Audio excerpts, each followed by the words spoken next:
तो दोस्तों आज हो गई है 19 दिसंबर और जो बड़ी खबरें हैं मुख्य समाचार हैं एक एक करके चलेंगे।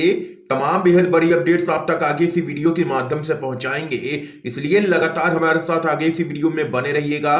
तो वहीं दोस्तों खबरों की तरफ चलने से पहले आप लोगों से एक छोटा सा निवेदन है कि अगर आप लोग भी आगामी विधानसभा चुनाव में सत्ता परिवर्तन की लहर को देखते हैं और बीजेपी का सुपड़ा साफ होते हुए देखते हैं तो अभी इस वीडियो को लाइक कीजिएगा, चैनल को फ्री में सब्सक्राइब करके बेल के आइकन को जरूर दबाइएगा दोस्तों और कमेंट बॉक्स में कमेंट कीजिएगा जय हिंद जय भारत।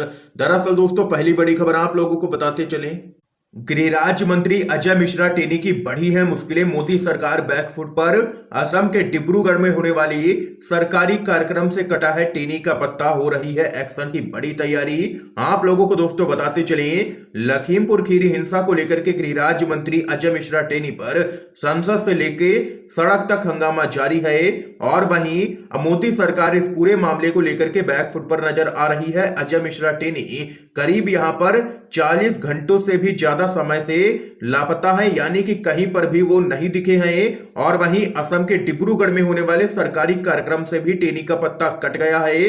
2 दिन पहले ही वो गृह मंत्रालय में नजर आए थे, लेकिन उसके बाद से वो कहीं पर भी सामने आने से बच रहे हैं, यानी कि वो कहीं पर भी नजर नहीं आए हैं।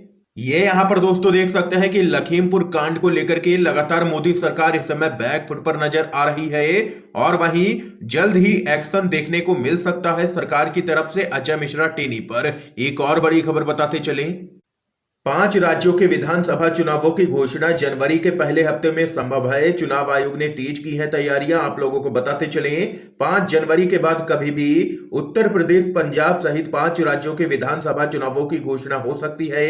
चुनाव आयोग ने अब तैयारियां यहां पर तेज कर दी हैं। आप लोगों को बताते चले इस समय चुनाव आयोग इन राज्यों का दौरा कर रहा है। घोषणा से पहले चुनाव आयोग सुरक्षा व्यवस्था सहित जरूरी तैयारियों की समीक्षा कर रहा है और वहीं इस दौरान इन राज्यों में तैनात अधिकारियों को भी चुनाव आयोग ने 2 टूक चेतावनी दे दी है कि अगर चुनाव में किसी भी प्रकार की गड़बड़ी पाई गई या चुनाव निष्पक्ष नहीं कराया गया तो यहां पर उन पर तुरंत कार्रवाई की जाएगी, ऐसा कहना है चुनाव आयोग का दौरे के दौरान। एक और बड़ी खबर बताते चले दोस्तों, इस्लामोफोबिया से निपटने के लिए अमेरिकी सांसदों ने पेश किया है विधेयक। आप लोगों को दोस्तों बताते चले, अमेरिका के 30 से अधिक सांसदों के एक समूह ने दुनिया भर में इस्लामोफोबिया यानी कि इस्लाम धर्म या मुस्लिमों के प्रति घृणा, डर या पूर्वाग्रही की भावना बढ़ने की घटनाओं के खिलाफ प्रतिनिधि सभा में एक विधेयक पेश किया है।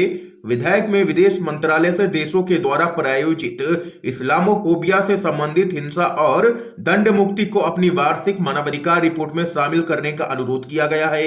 सांसदों के समूह ने कहा है कि विशेष दूत नियुक्त करने से नीति निर्माताओं को मुस्लिम विरोधी कट्टरता की वैश्विक समस्या को बेहतर तरीके से समझने में मदद मिलेगी और वहीं इसके साथ ही इस विधेयक में भारत को मुस्लिमों के खिलाफ कथित अत्याचारों के लिए चीन और म्यांमार की श्रेणी में रखने का प्रावधान भी है। ये यहां पर दोस्तों देख सकते हैं कि इस्लामोफोबिया से निपटने के लिए अमेरिकी सांसदों ने बड़ा कदम उठा लिया है और संसद में विधेयक पेश किया है। एक और बड़ी अपडेट बताते चलें, यूपी चुनाव से पहले बीजेपी को लगा है तगड़ा झटका, मार्कशीट के फर्जीवाड़े में सजायाफ्ता खब्बू तिवारी की गई है विधायकी। बीजेपी के टिकट पर अयोध्या से जीते थे विधानसभा का चुनाव। आप लोगों को बताते चले, उत्तर प्रदेश की एक विशेष अदालत ने अयोध्या से बीजेपी के विधायक इंद्र प्रताप उर्फ खब्बू तिवारी को फर्जी मार्कशीट मामले में दोषी ठहराया है, जिसके बाद उन्हें यूपी विधानसभा से अयोग्य घोषित कर दिया गया है। विशेष जज पूजा सिंह ने अक्टूबर में खब्बू तिवारी को दोषी ठहराया था और उन्हें 5 साल जेल की सजा सुनाई गई थी, जिसके बाद अब यहां पर उनकी विधायकी चली गई है और बीजेपी के विधायक अयोग्य करार दे दिए गए हैं। एक और बड़ी खबर बताते चलें, 5 राज्यों के विधानसभा चुनाव से पहले चुनाव आयोग की निष्पक्षता पर एक बार फिर से उठे हैं सवाल। मुख्य चुनाव आयुक्त को बैठक के लिए बुलाना गलत है, पीएम भी नहीं बुला सकते हैं। पूर्व मुख्य चुनाव आयुक्त ने पूछा, क्या सरकार न्यायिक सुधार पर बैठक में सीजीआई को भी बुला लेगी? आप लोगों को बताते चले, प्रधानमंत्री के प्रधान सचिव पीके मिश्रा के साथ मुख्य चुनाव आयुक्त की बैठक को पूर्व मुख्य चुनाव आयुक्त ने भी गलत करार दिया है। एक रिपोर्ट पर कम से कम 5 पूर्व मुख्य चुनाव आयुक्तों ने अपनी प्रतिक्रिया दी है। उन्होंने कहा है कि इस तरह की बैठक और आदेश से चुनाव आयोग की छवि धूमिल हो सकती है और वहीं रिपोर्ट में इस बात का जिक्र किया गया था कि चीफ इलेक्शन कमिश्नर के साथ 2 अन्य सहयोगियों को पीएमओ की तरफ से बैठक के लिए बुलाया गया। वरिष्ठ अधिकारियों ने यह भी बताया था कि सीईसी सुशील चंद्र इस तरह बुलाए जाने से खुश नहीं थे और वहीं चुनाव आयोग के अधिकारियों ने पत्र की भाषा पर भी ऐतराज जताया था और कहा था कि यह किसी समन की तरह लगता है। और वहीं सरकार की तरफ से इस तरह के पत्र और सीईसी के साथ बैठक को गलत बताते हुए पूर्व मुख्य चुनाव आयुक्त एसवाई कुरैशी ने कहा है कि यह बर्दाश्त करने वाली बात नहीं है। क्या अगर न्यायिक सुधार को लेकर के कोई चर्चा करनी होगी तो प्रधानमंत्री सीधे सीजीआई को ही बैठक में बुला लेंगे क्या? प्रधानमंत्री भी इस तरह से मुख्य चुनाव आयुक्त को किसी बैठक में नहीं बुला सकते हैं, यह उनके अधिकार क्षेत्र से बाहर है। ये यहाँ पर दोस्तों देख सकते हैं कि लगातार चुनाव आयोग की छवि धूमिल हो रही है और विपक्ष भी इस पूरे मामले को लेकर के हमलावर है। चुनाव आयोग और केंद्र की मोदी सरकार पर और सांठगांठ का आरोप लगाया जा रहा है लगातार। ठीक 5 राज्यों के विधानसभा चुनाव से पहले दोस्तों इस खबर पर आप लोगों की क्या कुछ राय है जरूर बताइएगा कमेंट बॉक्स में कमेंट करके। इसके साथ ही एक और बड़ी खबर बताते चलें। यूपी में बीजेपी की मुश्किलें बढ़ी हैं। सहयोगी संजय निषाद की बीजेपी को 2 टूक, अगर चुनावी वादा पूरा नहीं किया तो होगा बुरा हाल। आप लोगों को बताते चलें यूपी में आगामी विधानसभा चुनाव को लेकर के भारतीय जनता पार्टी जातीय गणित बिठाने में जुटी हुई है, लेकिन अमित शाह की रैली के बाद निषाद पार्टी के सुर कुछ बिगड़े बिगड़े से सुनाई पड़ रहे हैं। दरअसल लखनऊ में रामाबाई अंबेडकर मैदान में बीजेपी निषाद पार्टी की संयुक्त रैली को डॉक्टर संजय निषाद के साथ केंद्रीय गृह मंत्री अमित शाह ने संबोधित किया था। कयास लगाए जा रहे थे कि निषाद समाज के आरक्षण की लंबे समय से चल रही मांग पर कुछ बात बन जाएगी, पर रैली से ऐसे कोई भी संकेत नहीं मिले अमित शाह की तरफ से। इसके बाद से निषाद पार्टी और समाज की ओर से नाराजगी लगातार जताई जा रही है।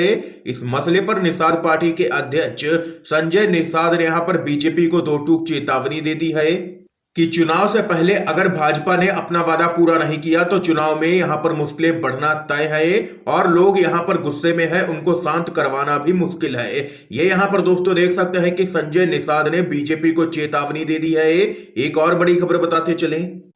अमेठी में बीजेपी पर बरसे हैं राहुल गांधी, बोले वो नफरत फैलाते हैं, सत्ता पाने के लिए कुछ भी कर सकते हैं। आप लोगों को दोस्तों बताते चलें अमेठी दौरे पर पहुंचे राहुल गांधी ने शहर को अपना घर बताया है। राहुल गांधी ने इस दौरान कहा है कि हिंदू पूरी जिंदगी सच्चाई के रास्ते पर चलने में लगा देता है, सच्चाई ढूंढने और उसके लिए लड़ने में लगा देता है, डर का सामना करता है, उसके सामने झुकता नहीं है, डर को क्रोध और हिंसा में नहीं बदलने देता है। और वहीं हिंदुत्ववादियों का काम झूठ प्रयोग कर सत्ता छीनने का होता है।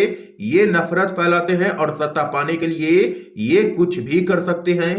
राहुल गांधी ने आगे कहा है कि आज देश में बेरोजगारी और महंगाई है, इन सवालों का जवाब ना तो मुख्यमंत्री देते हैं और ना ही प्रधानमंत्री गंगा में स्नान कर रहे थे, लेकिन प्रधानमंत्री ये नहीं बता सकते कि रोजगार क्यों नहीं मिल रहा, इतनी तेजी से महंगाई क्यों बढ़ रही है। इस देश के छोटे व्यापार वाले रोजगार देते हैं, उन पर मोदी ने आक्रमण किया हुआ है। नोटबंदी, जीएसटी और कोरोना के समय कोई सहायता नहीं दी गई, इस वजह से छोटे व्यापार बंद हो गए, उनका व्यापार 2-3 पूंजीपति मित्रों को दे दिया गया है।